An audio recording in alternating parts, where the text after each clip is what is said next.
திருவிடைமருதூர் சட்டமன்ற தொகுதியில அதிமுக வேட்பாளராக இளமதி, திமுக வேட்பாளராக அமைச்சர் கோவி செழியன், நாம் தமிழர் கட்சியின் சார்பில் திவ்யபாரதி, தாவேக வேட்பாளராக பிரபாகரன். இதுவும் ஒரு தனி தொகுதி. திருவிடைமருதூர் தனி தொகுதியில அமைச்சர் கோவி செழியனுக்கு மீண்டும் வாய்ப்பு இருக்கா? திமுக வெல்லுமா? மக்கள் என்ன சொல்றாங்க?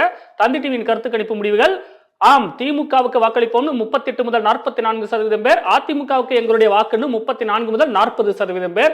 தந்தி டிவியின் கருத்து கணிப்புல திமுகவுக்கு வெற்றி வாய்ப்பு இருப்பதாக சொல்லப்பட்டிருக்கின்றது.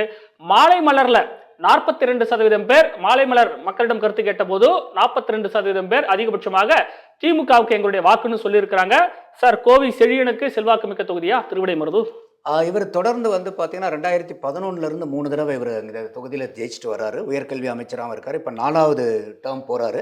பட் இவர் கடந்து வந்த பாதைங்கிறது அவரு ஈஸியானலாம் வந்துடல. 2011 வெறும் 394 வாக்கு வித்தியாசத்தில் ஜெயிக்கிறாரு.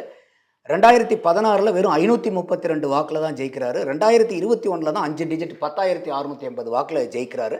ஸோ இந்த தடவை இது தனித்தொகுதியாகவும் இருக்கிறனால நம்ம பார்க்க வேண்டியது என்னன்னா, நாம் தமிழர் கட்சியும் தாவேகாவும் எந்த அளவுக்கு இங்க வாக்குகளை பிரிக்க போறாங்கிறது.